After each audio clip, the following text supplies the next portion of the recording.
Sir আসসালামু আলাইকুম। ওয়ালাইকুম সালাম। আসসালামু আলাইকুম। স্যার ভালো আছেন স্যার? জি, হ্যালো। স্যার ভালো আছেন? জি, আলহামদুলিল্লাহ ভালো আছি। শুনতে পাচ্ছেন আমাকে? হ্যাঁ হ্যাঁ হ্যাঁ, loud and clear sir. Sir আপনার হচ্ছে ভিডিওটা অন করতেন তাহলে হচ্ছে অ্যাঙ্গেল গুলো আমরা চেক করে নিতে পারতাম। আর আমাদের হচ্ছে যে অনুষ্ঠান সঞ্চালনা করবেন উনি আসতেছেন, জয়েন হচ্ছে। জি,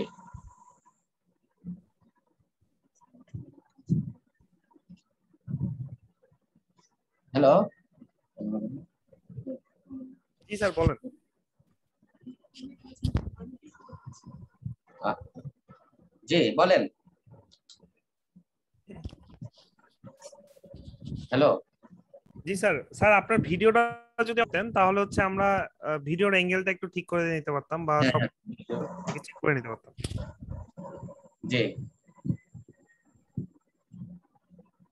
হ্যাঁ এবার দেখতে পাচ্ছেন? জি স্যার। স্যার ক্যামেরাটা কি একটু আপনার ডান দিকে নেওয়া যাবে সবাই?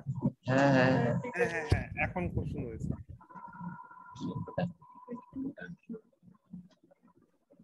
স্যার আমরা একটু অপেক্ষা করি।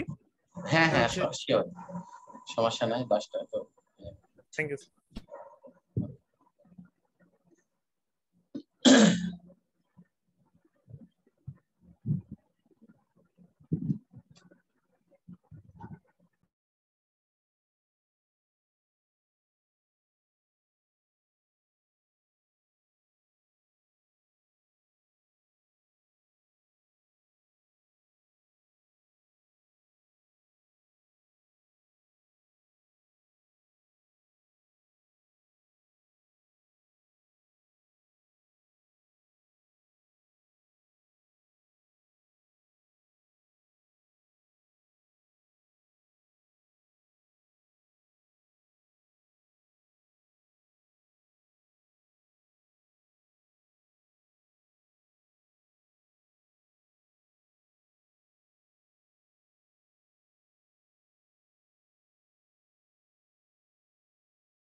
স্যার আপনি কি প্রশ্নগুলো দেখেছিলেন? মিউট করা স্যার। স্যার প্রশ্নগুলো দেখেছিলেন আপনি? একটু কম শোনা যাচ্ছে মনে হচ্ছে। হ্যালো, হ্যাঁ জি বলেন। প্রশ্নগুলো কি দেখছিলেন স্যার? হ্যাঁ হ্যাঁ, রেজাল্ট যে প্রশ্নগুলো দেখছি আমি। কোনো সাজেশন মোটামুটি। আছে প্রশ্নের মধ্যে? না, কোনো সাজেশন তেমন নাই, যেটা করছে ভালো আছে। তবে আমাকে কাল লাস্টে যে রিহার্সেলটা একটু আমরা কথা বলছিলাম, তো সেদিন আমাকে বলছিল যে প্রথমে একটা প্রশ্ন, 1 নম্বর প্রশ্ন তো ছিল, প্রশ্নের আগে একটা ছোট কবিতা আবৃত্তি দিয়ে শুরু করা যায় কিনা, হাসিম ভাই এরকম বলছিল আর কি। তো আমি বললাম আচ্ছা আচ্ছা। সমস্যা নাই, তাহলে প্রথমে একটা ছোট কবিতা শুনে তারপরে হয়তো প্রশ্ন উত্তরে চলে গেলেন, সেটাও হয়। আবার হ্যাঁ হ্যাঁ, যেভাবে এটা ভালো হয় আর কি, কারণ আপনার মুখ থেকে কবিতা আবৃত্তি শুনতে আসলে ভালো লাগবে। হ্যাঁ, আর শেষে তো একটা কবিতা আবৃত্তি আছেই। জি জি জি। ওটা যেহেতু আমি আসলে কবিতা লিখি, যেহেতু আমি কবিতা লিখি, কবিতা নিয়েই প্রোগ্রাম, তো 2টা কবিতা যদি হয় তো সমস্যা নাই। না না না, তাই না? অবশ্যই স্যার। স্যার আমাদের যে আজকের অনুষ্ঠানটা পরিচালনা ও ও- ও- উনি আসতেছেন, জয়েন হচ্ছেন। উনি হচ্ছে রাজশাহী বিশ্ববিদ্যালয় ফোকলোর বিভাগে পড়াশোনা করতেছেন, থার্ড ইয়ারে। তো জি। তো আপনার হচ্ছে উনি চলে আসছেন। আহ, এখন রিশা, আপনি কি আসছেন?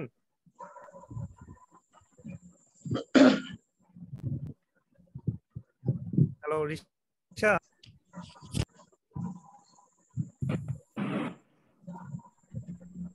আসসালামু আলাইকুম স্যার, আমাকে কি শোনা যাচ্ছে?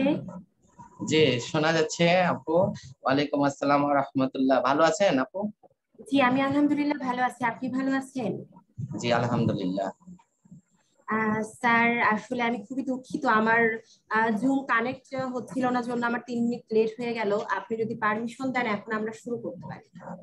না ঠিক আহ, আছে, সমস্যা নেই। আমি হচ্ছে হলো ফেসবুক লাইভে একটু সময় লাগবে 1 মিনিট। না ভাইয়া একটু দুই মিনিট একটু ইয়া করেন, আমি হচ্ছে আমার ভিডিওটা জাস্ট চেক করে নেই যে ভিডিওটা হ্যাঁ ঠিক ওকে আছে। হ্যাঁ, আচ্ছা ঠিক আছে। জাস্ট 2 মিনিট আমি ভিডিওটা একটু চেক করে নেই।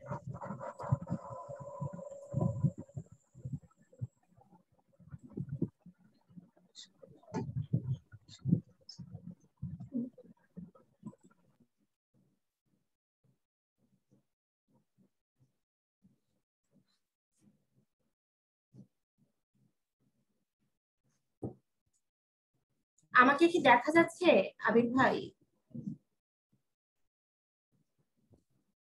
হ্যাঁ যাচ্ছে।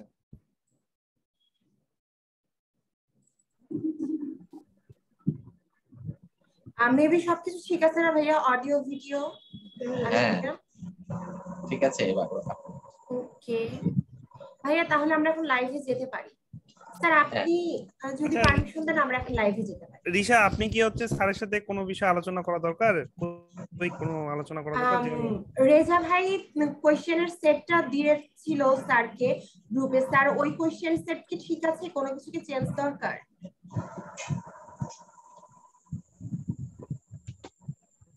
স্যার আপনি কি আমাকে শুনতে পাচ্ছেন? হ্যাঁ হ্যাঁ শুনতে পাচ্ছি। স্যার ওই কোয়েশ্চেনটা কি ঠিক আছে, কোনো চেঞ্জ দরকার কোয়েশ্চেনে? না কোনো চেঞ্জ দরকার নাই। তবে রেজা ভাই বলছিল, হাসিম রেজা ভাই বলছিল যে প্রথমে একটা কবিতা আবৃত্তি করলে ভালো হয়, কবিতা আবৃত্তির পরে 1 নম্বর প্রশ্ন থেকে শুরু করতে বলছিল। হ্যাঁ তো এইভাবে আপনাকে। জি স্যার, তাহলে আমিও শুরুটা সেভাবেই করব। আপনার সাথে হচ্ছে মানে সৌজন্যবাচক দু একটা কথাবার্তার পরেই আপনি হচ্ছে আপনার কাছে একটা কবিতা শুনতে চাইবো, তারপরে মূল পর্বে প্রবেশ করবো। জি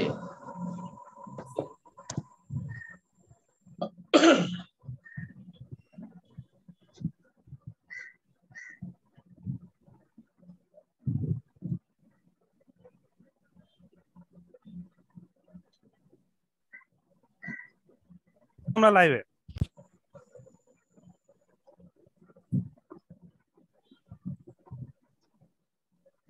দেশে এবং দেশের বাইরে যারা আমাদের শুনছেন সকলকে স্বাগত জানাই আমাদের ক্লাসের বাইরে এই আলোচনায়।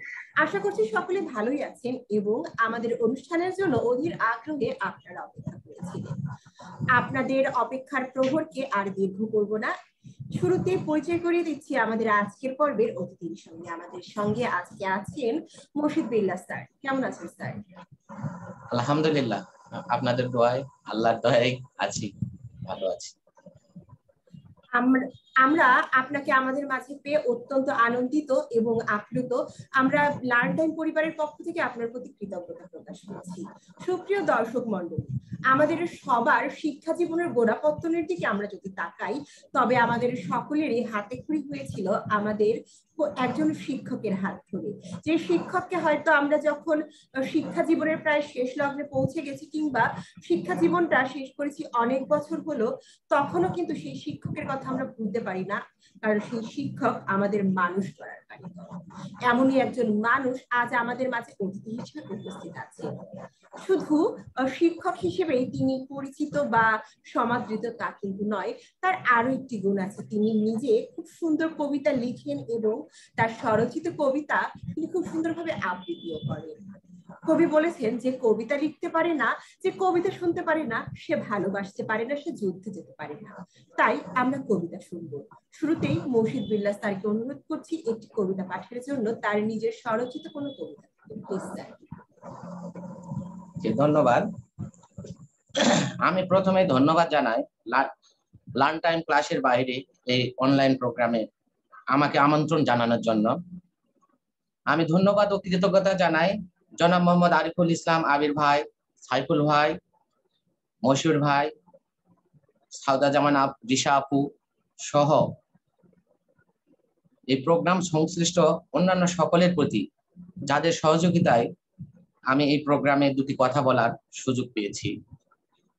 যাই হোক, প্রথমে আপনারা আমার কাছে একটি কবিতা শুনতে চেয়েছেন। দেখুন, বিধাতা আমাদের এই ধরাই পাঠিয়েছে তার বন্দনার জন্য। আমরা এখানে যাই কিছু করি তার একটা হিসাব হবে। তাই আমি প্রথমে হিসাবের খাতা নিয়ে একটা কবিতা আবৃত্তি করব, আমার লেখা। হিসাবের খাতা। রচনায় মোহাম্মদ মুর্শিদিন বিল্লাহ। স্রষ্টা যে তার বন্দনাতে পাঠিয়েছে ভবে, ধরা প্রেমে পাগল মন করছে কি যে সবে। সবাইকে তো ধরা ছেড়ে চলে যেতে হবে, ধরার যত মোহমায়া ধরাই করে রবে। সবকিছু তো ফেলে রেখে যাবে খালি হাতে, থাকে যদি অন্য কিছু যাবে তোমার সাথে।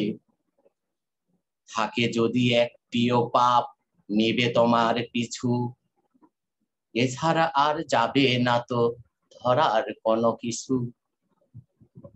দুয়ে মিলে খোলা হবে হিসাবের ওই খাতা, হিসাব করে দেখা হবে কিসে ভরা পাতা। হিসাব শেষে ঠিক যে হবে তোমার স্বর্গ নরক, অনন্ত এক জীবন সেথা করবে তুমি পরখ। স্বর্গ পেতে ধরার মাঝে করো সবে পুণ্য, যেতে হবে নরকে যে ধরার পাপের জন্য। স্বর্গে আছে হাজারো সুখ, নরকে যে কষ্ট, নরক তোমার হবে যেথায় বলে পথভ্রষ্ট। সবার তরে স্বর্গ নরক অনন্ত এক জীবন, যাবে কোথা ঠিক করে নাও সময় থাকতে এখন। ধন্যবাদ। জি ধন্যবাদ। অসংখ্য ধন্যবাদ স্যার। স্যার, আপনার কবিতার মাঝে, যেহেতু কবিতাটা আপনার স্বরচিত ছিল, সেখান থেকে আপনার চিন্তা দর্শন সম্পর্কে যদি আমরা কিছুটা পেছন ফিরে তাকাই, তাহলে আমি আমার নিজের শিক্ষকদের কথাই স্মৃতিচারণ করতে পারি, যারা কিনা আমার জীবনের শুরুতে শুধু আমাকে আমার লেখাপড়ার হাতে খড়ি শুধু নয়, একজন মানুষ হিসেবে গড়ে ওঠার জন্য চারিত্রিক এবং মানসিক যে বিষয়গুলো ছিল, সেই মানসিক বিষয়গুলোর গোড়াপত্তনের যে শিক্ষা, সেগুলো আমি পেয়েছিলাম তাদের থেকে। আপনার সঙ্গে কথা বলতে গিয়ে আমি আমার শ্রদ্ধেয় শিক্ষক মণ্ডলীদের কথা স্মরণ করছি। আশা করছি মহান সৃষ্টিকর্তা তাদেরকে সুস্থ রেখেছেন, ভালো রেখেছেন। অসংখ্য ধন্যবাদ স্যার। আপনি অনুমতি দিলে এবার প্রশ্নোত্তর পর্বের দিকে যেতে পারেন। জি অবশ্যই, আমরা প্রশ্ন স্যার, আপনার শৈশব কোথায় কেটেছে? আমার জন্ম জয়পুরহাট জেলার আক্কেলপুর উপজেলার প্রত্যন্ত একটা গ্রাম, নাম মারমা। সেখানেই আমি মোটামুটি 12 বছর পর্যন্ত ছিলাম। তারপরে এই শহর রাজশাহীতে চলে আসি। যদিও আমি এই শহরে আসি, এখানে আমার মন টিকতো না। বারবার আমি ছুটে যেতাম সেই প্রিয় গ্রামের টানে, সেখানে অধিক সময় কাটানোর চেষ্টা করতাম। সে সূত্রে আমি বলতে পারি যে আমার শৈশব আর কৈশোর ওই মারমা গ্রামেই কেটেছে। সেখানে আমার প্রিয় পরিজন, আত্মীয় স্বজন সব আছে। সেখানে ছিল আমার খেলার সাথী, যাদের সাথে আমি খেলেছি নানা রকম খেলা, গোল্লা শুট, নোনাবদন, বৌছি, কানামাছি, লুকোচুরি, ফুটবল ইত্যাদি ইত্যাদি, সব বয়সের সাথে তাল মিলিয়ে বিভিন্ন খেলা। দেখুন, আমি মধ্যবিত্ত পরিবারের সন্তান। এখানে একটা কথা বলতে চাই, আমি হাস্যরসে মাঝে মাঝে বলি আক্ষেপ করে। আমার দাদার ছিল অনেক কিছু, বাবার ছিল অল্প, আমার এখন নাই কিছু, আছে শুধু গল্প। আমরা ভাই বোনের সংখ্যা অনেক বেশি। ভাই বোন নিয়েও আমি মজা করে, আমার কেউ যদি ভাই বোনের সংখ্যা জানতে চাইতো, আমি মজা করে বলি আমরা এক হালি ভাই, এক গন্ডা বোন, একটা ফাও, একটা নাই পাও। অর্থাৎ আমরা 4 ভাই 4 বোন, একটা পালক ভাই আছে আমাদের, ওটা ফাও। আর আমার 4 ভাইয়ের মধ্যে এক ভাই প্রতিবন্ধী, একটা পা নাই। তো এইভাবে আমরা বলি। তো যাই হোক, মধ্যবিত্ত পরিবারের সন্তান হিসাবে আমাকে খেলাধুলার পাশাপাশি পরিবারের আর্থিক সচ্ছলতা বজায় রাখার জন্য বয়সের সাথে তাল মিলিয়ে বিভিন্ন কাজে সাহায্য সহযোগিতা করতে হতো। কখনো আমি রাখাল বেশে মাঠে গরু চড়িয়েছি, কখনো আবার কৃষক বেশে জমি চাষ করেছি, কখনো শিকারীর বেশে পাখি শিকার করেছি, কখনো জেলে সেজে মাছ ধরেছি, কখনো আবার বই খাতা হাতে তুলে বিদ্যালয়ে ছুটে গেছি ছাত্রের মতো। সব মিলিয়ে অপূর্ব সুন্দর একটা জীবন ছিল আমার শৈশব ও কৈশোর। সেই স্মৃতি আমার হৃদয় স্পটে এখনো ভেসে ওঠে। আমি ভুলতে পারি না সেই স্মৃতির কথা। আমি সব সময় সেই স্মৃতিকে লালন করি। ধন্যবাদ। অসংখ্য ধন্যবাদ স্যার। আপনার শৈশবের যে কথাগুলো আমরা শুনলাম, হয়তো আমাদের দর্শক শ্রোতা যারা আমাদের শুনছেন কারো শৈশবের সঙ্গে মিললেও মিলতে পারে, আবার হয়তো যান্ত্রিকতার যে কলেবর রং, সেই রঙে হয়তো, সেই রঙের কারণে হয়তো এরকম বর্ণিল শৈশব অনেকেরই দেখা হয়নি। কিন্তু শুনেও যে সেই জায়গাটা একটু বোধ করার জায়গা থেকে আশা করছি দর্শক শ্রোতা যারা ছিল সকলেই ভালো লাগবে। অসংখ্য ধন্যবাদ স্যার। স্যার, আপনার শিক্ষা জীবন সম্পর্কে কিছু জানতে চাচ্ছিলাম, অর্থাৎ আপনার শিক্ষা জীবনের শুরু থেকে আপনার যে ধাপগুলো ছিল সেগুলো সম্পর্কে জানতে চাচ্ছিলাম স্যার। ধন্যবাদ আপু। দেখুন, আমার মা ছিলেন একজন প্রাথমিক বিদ্যালয়ের শিক্ষক। সে সূত্রে বলতে পারেন জন্ম লগ্নের পর থেকেই বিদ্যালয়ের সাথে আমার আসা যাওয়া, বিদ্যালয়ে আসা যাওয়া। তারপরও আমি আমাদের গ্রামের প্রাথমিক বিদ্যালয়, মারমা সরকারি প্রাথমিক বিদ্যালয়ে প্রথম থেকে পঞ্চম শ্রেণী পর্যন্ত পড়াশোনা করি। সেখানকার একটা স্মৃতি আমার মনে পড়ে, যেটা আপনাদের সাথে আমি শেয়ার করতে চাই।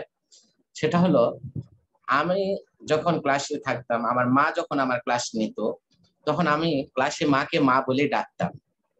তো প্রধান শিক্ষক একদিন এটা শুনতে পায় এবং আমাকে খুব বকাঝকা করে, ক্লাসে মাকে মা বলা যাবে না, মা মা করবা বাড়িতে করবা, এটা ক্লাস, এখানে ম্যাডাম বলতে হবে। কিন্তু আমি কখনোই মাকে ম্যাডাম বলতে পারিনি। আমি খুব বিব্রতকর একটা পরিস্থিতিতে পড়ে গেছিলাম। তো যাই হোক, সেখান থেকে পঞ্চম শ্রেণী শেষ করে আমি পাশের একটি উচ্চ বিদ্যালয়, কুমারপুর উচ্চ বিদ্যালয়, সেখান থেকে আমি ষষ্ঠ শ্রেণীতে পড়াশোনা করি এবং ষষ্ঠ শ্রেণী শেষ করে আমি এই শহরে, রাজশাহী শহরে লোকনাথ উচ্চ বিদ্যালয়ে সপ্তম শ্রেণীর জন্য ভর্তি আবেদন করি। সেখানে ভর্তি পরীক্ষায় আমি নবম স্থান দখল করে ভর্তি হই এবং সেখান থেকেই 1996 সালে বিজ্ঞান বিভাগে আমি এসএসসি পাশ করি। এরপর আমি পার্শ্ববর্তী সিটি কলেজে, রাজশাহী সিটি কলেজে ভর্তি হই। সেখান থেকে আমি 1999 সালে বাণিজ্য বিভাগে এইচএসসি পাশ করি। এরপর আমি রাজশাহী কলেজে ব্যবস্থাপনা বিভাগে অনার্স ভর্তি হই। সেখানে আমি 2003 শিক্ষাবর্ষে অনার্স এবং 2004 শিক্ষাবর্ষে মাস্টার্স পাশ করি। যাই হোক, সব মিলিয়ে আমার শিক্ষা জীবন ছিল খুব আনন্দদায়ক। হাজারো দুঃখ বেদনা তো মানুষের থাকবেই, সব কিছুর মাঝেও আমরা আনন্দটা উপভোগ করেছিলাম বেশি। কোন একজন লেখকের কথা তখন আমার মাথায় কাজ করতো। তিনি লিখেছিলেন, জীবনটা একটা বড় নাটকের মঞ্চ, এখানে সবাই অভিনয় করে, কেউ শিক্ষক, কেউ ছাত্র, কেউ জেলে, কেউ কামার, কেউ তাঁতি, ইত্যাদি ইত্যাদি। তো এই নাটকের মঞ্চ থেকে যে যত পারো মজা সঞ্চয় করে না, আনন্দ সঞ্চয় করে না, এই কথাটা আমার মাথায় মানে ঘুরপাক খেত। আর আমি তাই আমার জীবনটাকে চুষে খুব খুব মজা করেছি, ছাত্র জীবনে খুব আনন্দ করেছি, যার কারণে আমার পড়াশোনার কিছু ক্ষতি হয়েছিল। আমি আসলে পড়াশোনায় মনোযোগী ছিলাম না, যেটা ঠিক নয় একদম। হ্যাঁ, পড়াশোনা করা উচিত সকলেরই। আমি খুব কম পড়তাম, যেটার ফল এখনো আমি অনুভব করি যে এটা খুব আমার ভুল ছিল। সব মিলিয়ে আমার শিক্ষা জীবনও খুব সুন্দর এবং আনন্দদায়ক ছিল। ধন্যবাদ। ধন্যবাদ স্যার। স্যার, আরেকটি মজার বিষয় বা গুরুত্বপূর্ণ বিষয় আপনার সম্পর্কে আমরা জানতে পেরেছি, আপনার মা বাবা দুইজনই শিক্ষক ছিলেন, আপনিও শিক্ষক। এই যে আপনার মা বাবা যে পেশায় ছিল, আপনিও ঠিক সেই পেশায়, মানে এই বিষয়টি কি কাকতালীয় নাকি ছোটবেলা থেকে আপনার স্বপ্ন ছিল? এই বিষয়টি সম্পর্কে জানতে মানে পেশায় আসার, জি জি, এই পেশায় আসার কারণ কি? জি ধন্যবাদ। আমি যখন অনার্স পাশ করি তখন আমার মা আমাকে বলে যে প্রাইমারি স্কুলে আবেদন করতে। আমি আসলে পড়াশোনা যেহেতু আগেই বলেছি মনোযোগী না, ভালো লাগতো না, তো আমি চাইছিলাম না এখানে আসি। তারপরেও আমার কোনো প্রস্তুতি ছিল না আর কি। কিন্তু মায়ের অনুরোধে আমি এই পরীক্ষা জন্য আবেদন করি, প্রাথমিক শিক্ষক পদের জন্য আবেদন করি। যথারীতি রিটেনের কার্ড আসি, পরীক্ষা দিলাম। রিটেন পরীক্ষা দিয়ে বুঝতে পেরেছিলাম যে আমি রিটেনে টিকবো আর কি, কারণ আমার একটা হিসাব করে আমি বুঝতে পারতাম যে কোনো পরীক্ষায় যে আমি কি করতে যাচ্ছি। তারপরে ভাইবা আসলো, ভাইবা দিতে গেলাম। আমি একটা ভাইবা কথাগুলো একটু শেয়ার করতে চাচ্ছি, আমার মজার মানে কথাগুলো আমি শেয়ার করি। ভাইবাতে যখন আমি ঢুকলাম, তো আমাকে যাই হোক নাম বিষয় এগুলো জানলো স্যারেরা। জানার পরে আমাকে প্রশ্ন করলো, ইংরেজিতে আপনার দক্ষতা কেমন? আমি আসলে আগাগোড়ায় ইংরেজি এবং বীজগণিতে একটু দুর্বল ছিলাম, ভীতি ছিল আমার। আমি কাঁপতে কাঁপতে বললাম, স্যার আছে, মোটামুটি ভালোই আছে। তো ওনারা তখন ক্লাস 5-এ সম্ভবত তখন ছিল, এখন ক্লাস 1-এ বাংলায় আছে ঠাষ্টিক প্র, ওই গল্পটা প্যাসেজটা আমাকে পড়তে দিল এবং বাংলা অর্থ সহ।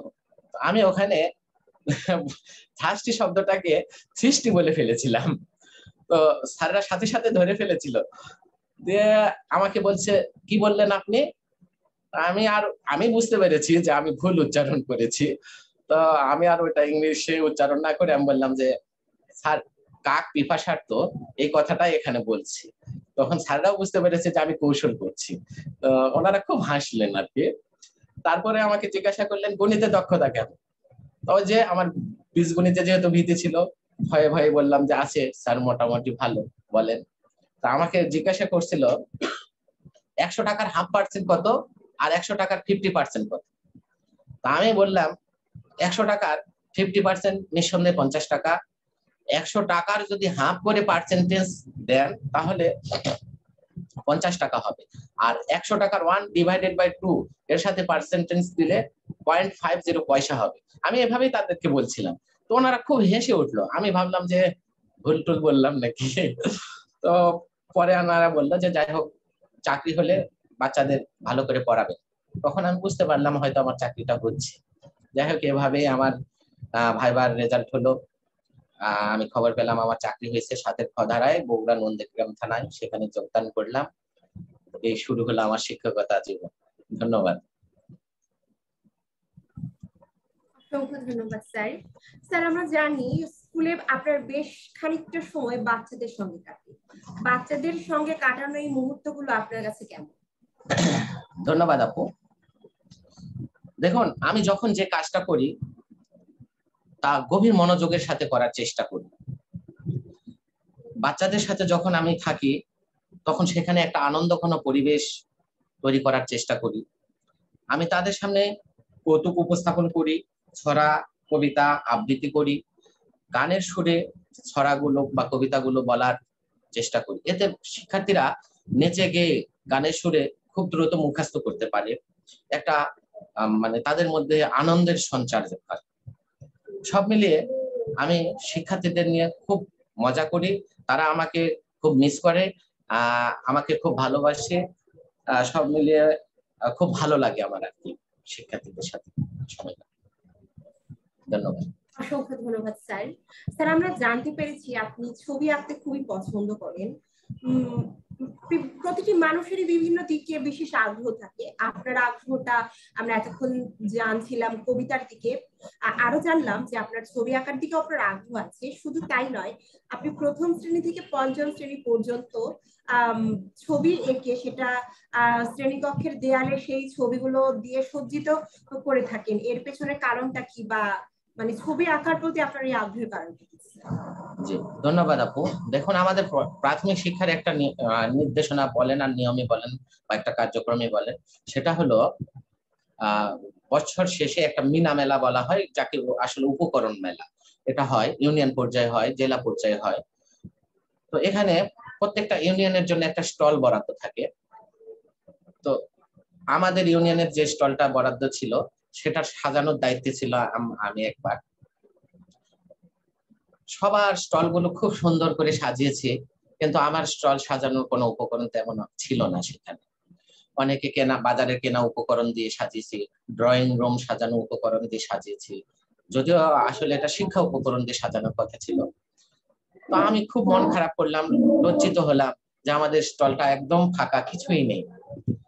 তো তখনই আমি একটা মনে মনে পণ করি যে যেহেতু আমি এই কাজটা করতে পারি, যে আমাদের পাঠের যে ছবিগুলো আছে এটা একটা আমাদের কিন্তু অর্থবাস্তব উপকরণ পাঠদানে। এই উপকরণগুলো আমি আর্ট পেপারে আঁকবো, আঁকানোর পর পরবর্তী মেলাতে আমি গোটা স্টলটা আমার আঁকানো উপকরণ দিয়ে সাজাবো। সে থেকে আমার আসলে ছবি আঁকার চেষ্টা। তারপর আঁকতে বসলাম, আঁকতে বসে দেখি একদম খারাপ হচ্ছে না, মোটামুটি ভালোই হচ্ছে। আস্তে আস্তে আঁকতে আঁকতে আরো ভালো লাগাটা বাড়লো। আমি অনেকগুলো ছবি আঁকছি, এমনকি প্রথম থেকে পঞ্চম শ্রেণী পর্যন্ত বাংলা বিষয়ের সম্পূর্ণ ছবিগুলো আঁকছি। আর এই ছবিগুলো যে আমি একবার মিনা মেলায় স্টলও সাজাইছি। তারপরে ভাবলাম যে এই ছবিগুলো যদি এমনি যেখানে সেখানে ফেলে রাখি তাহলে নষ্ট হবে। তাছাড়াও আমাদের প্রাথমিক শিক্ষার আরেকটি নির্দেশনা হলো শ্রেণীকক্ষ পাঠ সংশ্লিষ্ট ছবি দিয়ে বা উপকরণ দিয়ে সজ্জিতকরণ করতে হবে। তো আমার যেহেতু একটা সুযোগ আছে এখানে, তাই আমি সমুদ্র ছবি দিয়ে আমার শ্রেণীকক্ষগুলো সজ্জিত করে রেখেছি। এই ছবি থেকে যখন আমরা পাঠদান করি তখন প্রয়োজনীয় ছবিটা নিয়ে এসে শিক্ষার্থীদের সামনে উপস্থাপন করতে পারি। তাছাড়াও আমি শিক্ষার্থীদের বলে রেখেছি, যখন অবসরে তোমরা থাকবে এই ছবিগুলোর দিকে তাকাবে, এই ছবিগুলো নিয়ে তোমরা নিজেদের মধ্যে প্রশ্ন উত্তর করবে যে ছবিটা কোন গল্প বা কবিতা থেকে নেওয়া, কবির নাম কি বা লেখকের নাম কি, বা এখানে ছবিতে কে কি করছে। এতে তাদের পাঠ চর্চাটা চালু থাকবে আর কি। আর সবচেয়ে মজার বিষয়, বাচ্চারা এই আঁকানো ছবিগুলো দেখে অনুপ্রাণিত হয়, তাদের মধ্যে একটা সৃজনশীল মন মানসিকতার সৃষ্টি হয় যে স্যার আঁকছে, আমার থেকে হয়তো তারা চেষ্টা করলে একসময় ভালো আঁকতে পারবে, কিন্তু আঁকার যে ইচ্ছাটা এটা তাদের জাগ্রত হয়। এই জন্য আমি এই শ্রেণীকক্ষে এই ছবিগুলো দিয়ে সজ্জিত করে রেখেছি। ধন্যবাদ। অসংখ্য ধন্যবাদ স্যার। আমরা আশা করি আপনার এই যে প্রচেষ্টা, অর্থাৎ শিক্ষার্থীদের মাঝে আমরা জানি, আমরা নিজেরাও যখন ছোটবেলায় পড়াশোনা করতাম, পড়াশোনার এক প্রকার ভীতি কাজ করে, কিন্তু শিক্ষকরা যদি এরকম বন্ধু সুলভ হয় তাহলে সেই ভীতি কাটিয়ে উঠে লেখাপড়ায় আগ্রহ প্রকাশ করা বা লেখাপড়া মুখী হওয়া খুব বেশি কঠিন কাজ নয় বলে আমার মনে হয়। আমি আশা করছি আপনার মতো আরো যারা আমাদের শ্রদ্ধেয় শিক্ষক মন্ডলী আছেন তারা অনুপ্রাণিত হবেন এই বিষয়টি থেকে। অসংখ্য ধন্যবাদ স্যার। চলে যাচ্ছি পরবর্তী প্রশ্নে। আমার পরবর্তী প্রশ্ন, আপনার ভাষায় কবিতা কি? সরি, আপনার ভাষায় কবিতা কি, বা কবিতা বলতে আপনি কি বোঝেন স্যার? ও আচ্ছা আচ্ছা, বুঝতে পেরেছি, ধন্যবাদ। আমার ভাষায় আসলে কবিতা তো একটা শিল্প। এখানে কবিতার কল্পনা, আবেগ, অনুভূতি, বাস্তবতা, প্রকৃতি প্রেম, ছন্দ, ভালোবাসার কথাগুলো শব্দ বাক্যের মাধ্যমে ছন্দ মাত্রার বন্ধনে সুনির্দিষ্ট ভাষায় নিপুণভাবে ফুটিয়ে তোলার চেষ্টা করে। এজন্য কবিতার নিঃসন্দেহে একটা শিল্প। আর আমার কাছে কবিতা হলো আমার মনের খোরাক। কবিতা প্রেমীদের কাছে কবিতা হলো একটা মনের খোরাক, মনকে তৃপ্ত করার একটা উপায় কবিতা। ধন্যবাদ। অসংখ্য ধন্যবাদ স্যার। এবারে জানতে চাচ্ছি আপনি যে কবিতা লেখার প্রতি আগ্রহ প্রকাশ করা, এই বিষয়টি আসলে আপনি কিভাবে কবিতা লেখার দিকে আপনি আগ্রহ পেলেন বা আপনার মোটিভেশনটা এখানে কি ছিল? কবিতা লেখার পেছনের গল্পটা শুনতে চাচ্ছেন তো? জি, আচ্ছা। আমি যখন অনার্সে পড়তাম তখন আমাদের অনার্স ডিপার্টমেন্ট থেকে একটা শিক্ষা সফরের আয়োজন করা হয়েছিল 7 দিনের। তো সেখান থেকে আমরা ঘুরে এসে স্যারেরা বললেন যে সবাই একটা করে প্রতিবেদন জমা দিবে। আসলে আমি একটু স্যারদের কাছে মানে অন্যভাবে উপস্থাপন ছিল আমার ভূমিকাটা। স্যাররা কেউ অনেক বেশি স্নেহ করতো, কেউ ভালোবাসতো, কিন্তু যখন আমি কোনো কাজে পিছিয়ে পড়বো তখন তো স্যারদের ভালোবাসাটা পাবো না। আমি ভাবলাম যে সবাই প্রতিবেদন জমা দিবে 10 পাতা, 12 পাতা, 15 পাতা, 20 পাতা, তো আমারটাও হয়তো জমা হবে। অধিক প্রতিবেদনের মধ্যে তুলনা করবে, করে আমারটা দেখা যাচ্ছে সবার পিছিয়ে পড়ে গেছে, যেটা আমার জন্য একটা লজ্জার কারণ হতে পারে। তো আমি ভাবলাম যে আমি এমন একটা কিছু করি যাতে কারোর সাথে তুলনাই করতে না পারে, যেটা দুইটা জিনিস না থাকে তার তো তুলনা করা যায়, একটা খারাপ হলেও ভালো, ভালো হলেও ভালো। তো আমি একটাই কিছু করব। আমার বাবা টুকিটাকি কবিতা লিখতেন, তো আমার ওই কথাটা মনে পড়ে গেল, বাবা তো কবিতা লিখতেন, আমি দেখি কবিতা আকারে এই বিষয়টা উপস্থাপন করতে পারি কিনা। তো আমি সমগ্র এই 7 দিনের যে জায়গাগুলো ঘুরেছি, যা যা করেছি, সমগ্র বিষয়টা কবিতা, 1 পৃষ্ঠার কবিতার মধ্যে তোলার চেষ্টা করেছি। তারপরে আমি সেটা ডিপার্টমেন্টে যখন জমা দিয়েছি, তো স্যার তো রেগে মেগে 1 পাতা দেখে ধরে ফেলে দিল। তার একজন স্যার ছিলেন, উনি বললেন যে স্যার দেখেন এটা ফেলেন না, এরা তো সমাজ সেবা করে বেড়ায়, একদম ফেলে দিলে হয়তো পরে কোনো ঝামেলা হবে, তো দেখেন, আর এ তো খারাপ কিছু করার কথা না, এ তো ভালো, তো দেখেন তো কি লিখছে আসলে।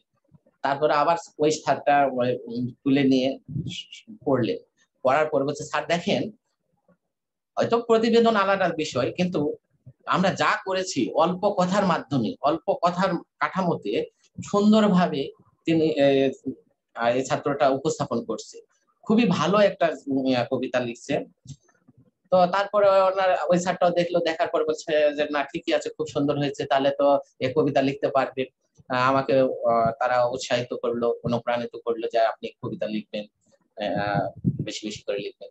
তারপর জীবনের সুখ দুঃখ ব্যথা বেদনা নিয়ে টুকটাক লেখা শুরু, যাত্রা শুরু। তারপরে 2020 সালে যখন আমি ফেসবুক ব্যবহার করা শুরু করলাম, তখন ভাবলাম যে সকলেই তো কিছু না কিছু পোস্ট করে, আমি কি পোস্ট করব? তো আমি তো অন্য তেমন কিছু পোস্ট করতে পারি না, তাহলে আমি দেখলাম যে কবিতা অনেকে পোস্ট করে, তা আমি তো কবিতা লিখতে পারি। আমি আবার শুরু করলাম সে কবিতা লেখা। এই চলছে আমার সেই ধারা এখনো। ধন্যবাদ। অসংখ্য ধন্যবাদ স্যার। এবারে জানতে চাই, জাতীয় গোল্ডেন সাহিত্য পরিষদ থেকে আপনি সেরা কবির সম্মাননা পেয়েছিলেন, সেই অনুভূতিটি কেমন ছিল? দেখুন, শুধু জাতীয় গোল্ডেন সাহিত্য পরিষদ নয়, অনেক গ্রুপই আমাকে সম্মাননা দিয়েছে, যেখানে প্রাণের মেলা সাহিত্য পরিষদ, কথাকুঞ্জ সাহিত্য পরিষদ, নীলকাব্য সাহিত্য পরিষদ, কবির কবিতার ভবন, তুর্কিমন সাহিত্য অঙ্গন, সাহিত্য নিকেতন কুষ্টিয়া, কাব্য স্নানে শুদ্ধ প্রাণে কবি, সাহিত্যের আড়ত, আমি সকল গ্রুপের পরিচালনা পর্ষদ, নির্বাচক মন্ডলী সহ দায়িত্বে নিয়োজিত সকলকে জানাই অন্তহীন আন্তরিক ধন্যবাদ ও কৃতজ্ঞতা। তারা আমার লেখার প্রচেষ্টাকে সম্মান দিয়েছেন, সেরা বিজয়ী ঘোষণা করেছেন, এজন্য আমি ধন্য। এখানে আমি লার্ন টাইম ক্লাসের বাইরে এই প্ল্যাটফর্মকেও ধন্যবাদ জানাই। আপনাদের মাধ্যমে আমি প্রিয় গ্রুপের কথা বা তাদের গল্প বলার সুযোগ পাচ্ছি। আমি এজন্য এই লার্ন টাইম ক্লাসের বাইরে এই পরিবারকেও ধন্যবাদ জানাই। অসংখ্য ধন্যবাদ স্যার। স্যার, এবারে জানতে চাই, স্বরচিত কবিতা থেকে আপনার পছন্দের কয়েকটি কবিতার নাম, মানে আপনার সবচেয়ে পছন্দের কবিতা। আমার কবিতাগুলোর নাম পছন্দের কয়েকটা। দেখুন, আমি তো অনেকগুলো কবিতা লিখছি, আসলে সবগুলোর নামও বলা সম্ভব না, তারপরে আমি মোটামুটি কিছু নাম বলবো যেগুলো হয়তো ভালো লাগে আমার বেশি। আমার লেখা কবিতাগুলোর মধ্যে আছে সত্যের মৃত্যু, নষ্টার প্রেমে জানতে ইচ্ছে করে আজব মানুষ, প্রেমিকের ভাবনা, পিতামাতার সম্মান, শেষ সময়ের চাওয়া, আক্ষেপ থেকে বলছি মাগো তুমি কেন নাই, ইতিহাস থেকে বর্তমান, করোনাই করণীয়, নতুন প্রজন্ম, হারিয়েছি ঈদ আনন্দ, ভুল সবই ভুল, বৈচিত্র্যময় ষড়ঋতু, শিক্ষা নিয়ে জীবন গড়ি, অভাগী বৃদ্ধার আর্তনাদ, বাস্তবতা থেকে বলছি চামচার অত্যাচার, বন্ধ করো ধর্ষণ, কলঙ্কিনী, খুনি ও আইন, তারানগরের গল্পকথা, সত্যের যুগ শেষ, ভণ্ড বনাম লোভী মেয়ে, সবই মিছে, শিক্ষকের গুরুত্ব, প্রেম কি, ক্ষমতা দখল, মানুষ হতে হলে এমন জীবন চাইনে, রংমহল, হেমন্তে কৃষক, প্রিয় গ্রাম, ইত্যাদি ইত্যাদি। অসংখ্য ধন্যবাদ স্যার। স্যার আপনার সঙ্গে আমরা অনেক কথা বললাম, প্রায় আমরা শেষের দিকে চলে এসেছি, তবে একদমই শেষে এখনো আসেনি। আমার একটি প্রশ্ন আপনাকে করতে খুবই ইচ্ছা করছে স্যার। বর্তমানে বাংলাদেশের চলমান সমাজ ব্যবস্থা এবং আমাদের যে শিক্ষা ব্যবস্থা, সেই আলোকে বাংলাদেশের প্রাথমিক শিক্ষা ব্যবস্থাকে আপনি কিভাবে দেখেন? ইতিবাচক দিক এবং নেতিবাচক দিক যদি একটু বলবেন স্যার। বাংলাদেশের প্রাথমিক শিক্ষা ব্যবস্থা, জি সরি প্রশ্নটা। স্যার আমার প্রশ্নটা এখানে যে বাংলাদেশের প্রাথমিক শিক্ষা ব্যবস্থা বর্তমানে যেখানে আছে, এর ইতিবাচক দিকগুলো এবং এর যদি কোনো নেতিবাচক দিক আপনার মনে হয় যে এই শিক্ষা ব্যবস্থার নেতিবাচক কোনো দিক আছে। জি স্যার। ইতিবাচক, আচ্ছা ধন্যবাদ। এখন দেখুন, আগে এক সময় ছিল যেখানে প্রাথমিক শিক্ষকদের মূল্যায়ন করা হতো না, আর প্রাথমিক শিক্ষকদের যদি মূল্যায়ন না করা হয় তাহলে প্রাথমিক শিক্ষার মূল্য থাকে না বা গুরুত্ব পায় না। কারণ শিক্ষক যদি তার নিজে থেকে অনুপ্রাণিত না হয় তাহলে সে সঠিকভাবে, সুষ্ঠুভাবে, সুন্দরভাবে শিক্ষাদান করতে পারে না। বর্তমান সরকার মোটামুটি শিক্ষকদের একটা মর্যাদা পূর্ণ অবস্থানে নিয়ে আসছে। এজন্য শিক্ষকরাও মোটামুটি অনুপ্রাণিত, অনেক উচ্চ শিক্ষিত, অনেক মাস্টার্স হোল্ডার এখানে কাজ করছে, তারা খুব মনোযোগের সাথে কাজ করে। এখন সব মিলিয়ে প্রাথমিক শিক্ষার পরিবেশটা কিন্তু আগের থেকে অনেক, প্রেক্ষাপটটা অনেক বদলে গেছে। আগে বলতো শিক্ষকেরা ফাঁকি দেয়, কিন্তু এখন ফাঁকি দেওয়ার সুযোগ নেই, ফাঁকি দেওয়ার সুযোগ নেই। শিক্ষকেরা যেমন নিজে থেকেও কাজ করতে আগ্রহী, কারণ এরা সবাই উচ্চশিক্ষিত, তারা কাজ বোঝে, কাজ করে, আর তাছাড়াও চাপ তো আছেই। সব মিলিয়ে দেখবেন যে প্রাথমিক শিক্ষা আগের থেকে পরিবেশটা অনেক ভালো। এটা যদি সঠিকভাবে ধরে রাখা যায় বা শিক্ষকদের আরেকটু প্রেষিত করা যায় তাহলে প্রাথমিক শিক্ষা কিন্তু আরো এগিয়ে যাবে। আমাদের প্রাথমিক শিক্ষায় শিক্ষার্থীদের এখন যেভাবে পাঠদান করানো হয় সেটা কিন্তু অনেক কার্যকর শিক্ষার্থীদের জন্য। এখানে ধর্মীয় শিক্ষা থেকে শুরু করে সব, খেলাধুলা সব। আগে তো শিক্ষকেরা মারতো, এখন তো মারা নিষেধ।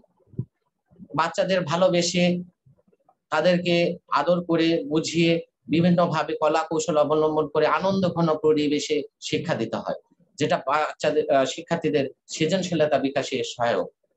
তাদের মধ্যে ভীতি থাকে না, তাদের মধ্যে কোনো বিদ্যালয়ে আসবো না, বিদ্যালয়ে গেলে ভয় পাবে, এরকম কোনো ইয়া নাই। এজন্য তারা বিদ্যালয়ে আসে। শিক্ষার বিদ্যালয়ে ভর্তির হারটা অনেক বাড়ছে আর কি, 100%ই বলা যায় কোনো কোনো অঞ্চল এলাকায়। সব মিলিয়ে প্রাথমিক শিক্ষা বর্তমান অনেক এগিয়ে গেছে। ধন্যবাদ। ধন্যবাদ স্যার। আপনার সঙ্গে এতক্ষণ আমরা অনেক গল্প করলাম, অনেক কথা জানলাম আপনার সম্পর্কে। আমরা একেবারেই শেষ পর্যায়ে চলে এসেছি স্যার। শেষ করব আপনার কণ্ঠে আরেকটি কবিতা শোনার মাধ্যমে। আপনার পছন্দের যে কোনো কবিতা স্যার। কবিতা শুনবেন? জি স্যার। আচ্ছা আচ্ছা, ধন্যবাদ। আমি আমার একটা প্রিয় কবিতা আপনাদের আবৃত্তি করে শোনাবো। মাগো তুমি কেন নাই, রচনায় আমি মোহাম্মদ মুর্শিদিন বিল্লাহ।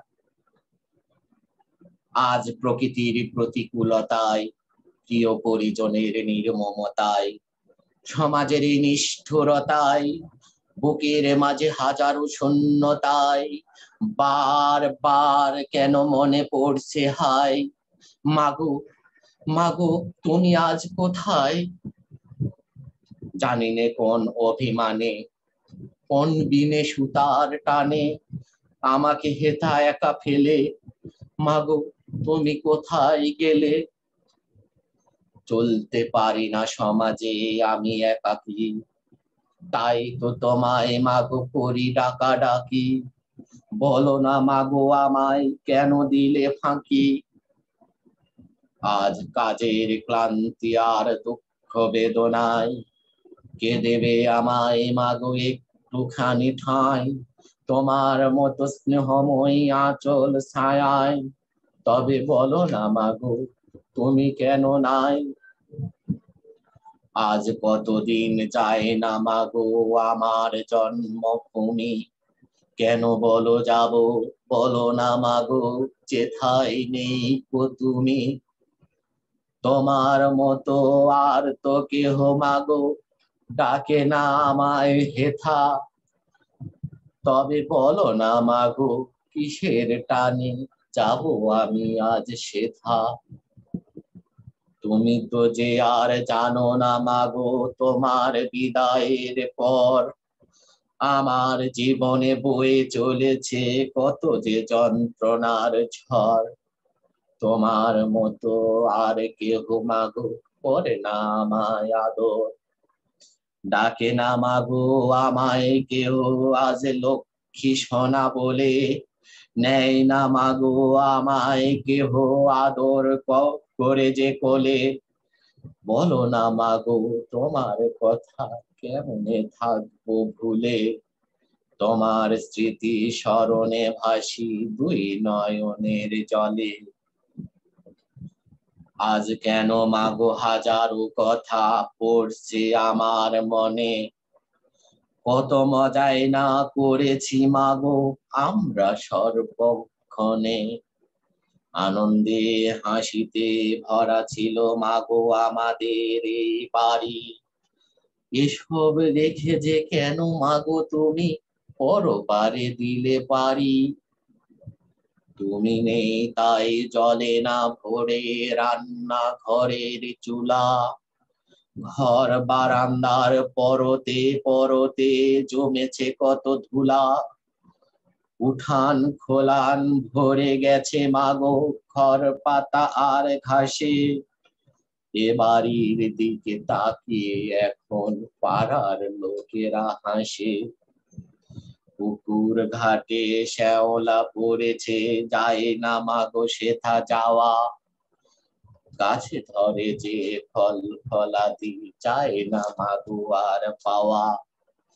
বৈঠক ঘরে যায় না শোনা কাজের লোকের গান, গভীর রাতে পাই না মাগো সে সিদ্ধ ধানের ঘ্রাণ। মুরগি ঘরটা শূন্য মাগো নেই তো মুরগি হাঁস, পুকুরটাতেও নেই তো মাগো এখন যে কোনো মাছ। শূন্য করে রয়েছে মাগো ধান রাখার সেই গোলা, খোলানটাও শূন্য মাগো নেই আউরের পালা। ছাদের উপর ফসল শুকাতে করতে মাগো হইচই, ছাদটাও এখন নীরব নিথর তুমি আছো মাগো কই? তুমি নেই তাই বাড়ির মাঝে নেই তো কোলাহল, আছে শুধু মাগো শূন্যতা আর দুই নয়নের জল। আরো আছে মাগো লোভ হিংসা আর না পাওয়ার হাহাকার, তাই তোরা সবাই যে আমায় করে মাগো অত্যাচার। কেউ চায় মারতে কেউ দেয় গালি কেউ করে অভিশাপ, বলো না মাগো তুমি বলো করেছি আমি কি পাপ? শুধু চেয়েছি আমি হয় যেন মাগো সব সুষ্ঠু সমাধান, তাই বুঝি আমায় ভুল বুঝে ওরা করেছে যে অভিমান। বিশ্বাস করো মাগো আমার মাঝে নেই তো কোনো লোভ, তবু কেন মাগো আমার উপর ওদের এত ক্ষোভ।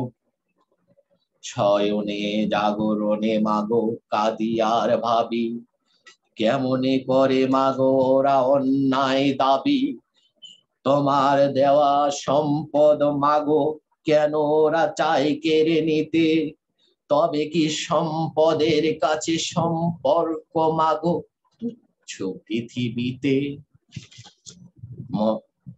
আমি মনের খেয়ালে কখনো ভাবি, তোমার দেওয়া যে সম্পদ করে ওরা দাবি, সবকিছুই দিব আমি ফিরে। তাতেও যদি ওরা তৃপ্ত না হয়, এই বুকটাও দিব মাগো চিরে। কাঁদতে কাঁদতে যখন আমার বন্ধ হয় দুটি আখি, স্বপ্নের মাঝে তখন মাগো তোমায় আমি দেখি। বলছো আমায় বুকেতে জড়িয়ে কাঁদিস নে ওরে খোকা, ধৈর্যের ফল যে বিধাতা দিবে বুঝিস নে তুই বোকা। বলছি আমি তোমায় ছেড়ে লাগে যে মাগো ভয়, বলছো তুমি পাগল ছেলে মা কি চিরদিন রয়। ধন্যবাদ। জি ধন্যবাদ।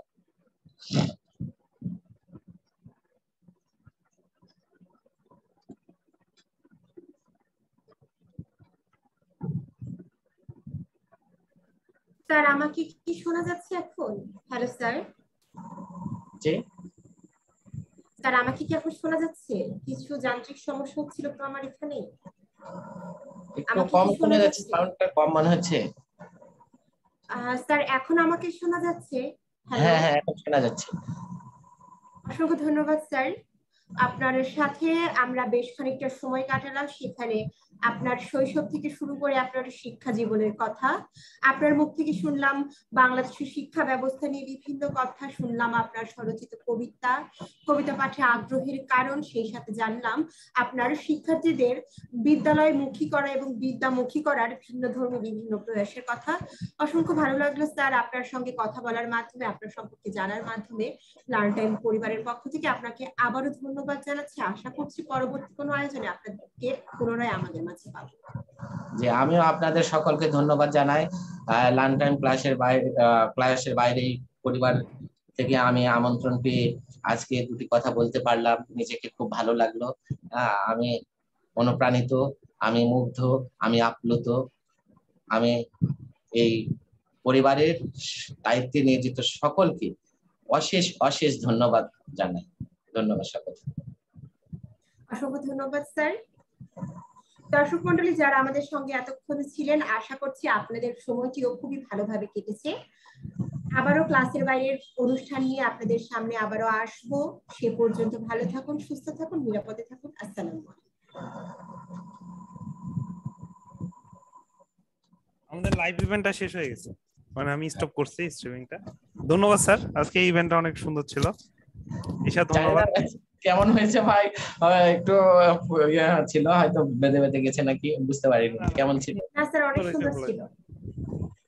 ধন্যবাদ, ভালো লাগলো খুব। হ্যাঁ সাথে থাকবেন, আমার কবিতাকে মাঝে মাঝে একটু প্রচার করার জন্য ব্যবস্থা করে দিবেন। আপনাদের সহযোগিতা পেলে হয়তো আমি আরো অনুপ্রাণিত হব। জি স্যার অবশ্যই স্যার। আমাদের আজকে যিনি উপস্থাপনা করলেন সাউদাজ্জামান দিশা, উনি হচ্ছে অনেক ভালো কবিতা আবৃত্তি করতে পারেন। তা আপনারা অবশ্যই উনি তো পছন্দ করছেন, আমরাও ভালো লাগছে। না উনি তো ওনার কথা শুনেই বুঝতে পেরেছি উনি ভালো কবিতা আবৃত্তি করতে পারেন, ওনার উপস্থাপন দেখে বুঝতে পেরেছি আমি।